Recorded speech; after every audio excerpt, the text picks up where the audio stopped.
Manchester City 3-0 against Manchester United. Were you surprised in any way with the scoreline? I must say, Poppy, I'm not surprised. And even though I'm on the cruise, I'm still working. I just want to know when Grella, the captain of the ship, is going to get on the boat. But we can have that discussion after. For me, it was a game that had more significance and importance to Manchester City than it did to Manchester United because of Pep Guardiola and the questions that we have of Manchester City and the high standards that they've set. And if they didn't win this game today, it definitely would have put a bit more spotlight with Pep Guardiola and this rebuild and Manchester City that people expect them to be competing for a Premier League title this year. Again, when you look at the game overall, Manchester City didn't need to play fantastically well to get the result. I will probably say they were still in second gear the entirety of the game. They played through Manchester United easy at times, and I would say it was a comfortable win. You know, Manchester City got the job done in a Manchester derby. Erling Haaland scored as we saw, and that takes him now to top tied with goal scorers in the Manchester derby alongside Sergio Aguero and Wayne Rooney. More questions than answers again for Manchester United. Nigel, my worry is this. I've personally seen enough of Amorim. Obviously, I think you have as well. A lot of people are frustrated. But the other camp, the other side, says he needs time. He needs another window. He needs more patience. And I can understand all that. But the worry is, as an ex-player, if you're a player sitting in that changing room, you've got 8 wins from 30. Are you still listening to the inspirational stuff he says? Are you still listening to the new ideas he has at training? Are you still trusting the manager at that point when everything he's told you up to this point hasn't led to anything successful? The players haven't gotten better. The results haven't gotten better. So as a player in the changing room, are you still following his lead? Grella, that's a great point. And that's my worry now. I look at everything that's happened so far, and we talked about Kobbie Mainoo. We had a discussion in regards to him, how Ruben Amorim came out and said that Kobbie Mainoo's fighting for place in the team against Bruno Fernandes. And then the situation with Kobbie Mainoo maybe going on loan, and that didn't quite happen. And then you look at today's game, Bruno Fernandes, we've always critiqued and criticised, saying that we see Bruno Fernandes, to get the best out of him, put him higher up that pitch, put him in the final third to make things happen. It makes no sense to me that Bruno Fernandes having to drop so deep, playing in front of a back four, and spraying and making passes. You get the best out of him in that number 10 role. You look at the first goal they conceded. Phil Foden literally walked past Bruno Fernandes. And it's not Bruno Fernandes' fault. He doesn't have the defensive instinct of a midfielder that plays in that deep role. Doesn't sniff danger in those moments of where to go, where my midfielder is, how to track a runner. Because it's not his natural whereabouts. So you look at how Phil Foden scored that goal. You look at Kobbie Mainoo coming on as a sub. There's so many more questions still at Manchester United. And you and I have questioned the back three. When you look at that back three, especially Erling Haaland's second goal, how Luke Shaw's so tucked in, how they took such crazy risks without having a real organised back three. Erling Haaland runs from his halfway line and scores very comfortably, where I've always been very critical about it, saying that the back three that he has just still isn't good enough.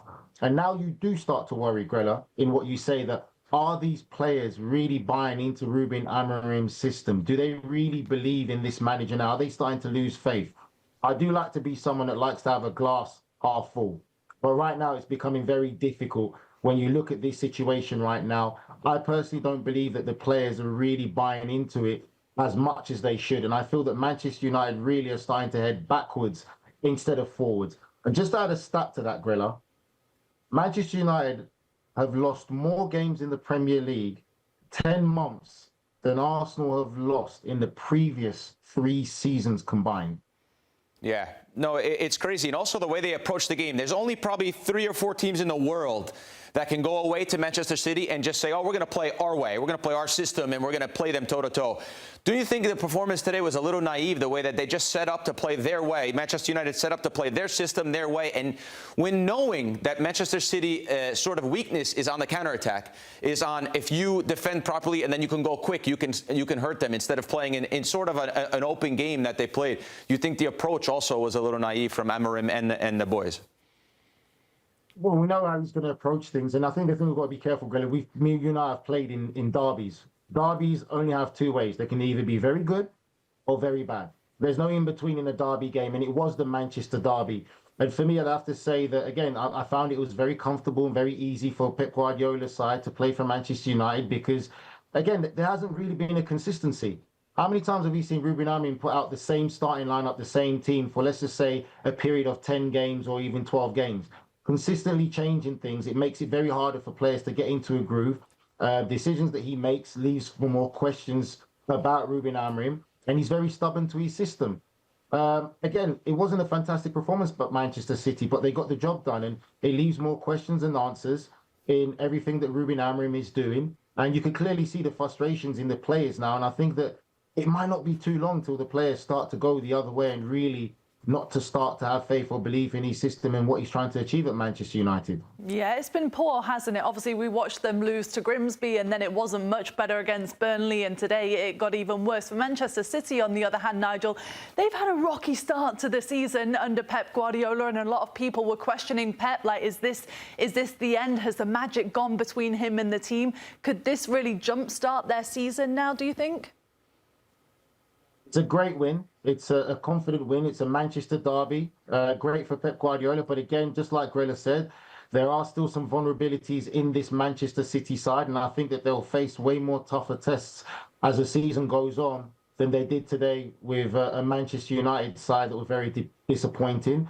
But it's a great win. I think it's also great for Phil Foden to score a goal. Everything that's been said, and especially with the England squad and the World Cup coming up, you know, people really want Phil Foden to step it up. He's really adored by many football fans in England and people in the press, and they want him to really push himself to get in that squad. So it's a great way to announce himself back with a goal today.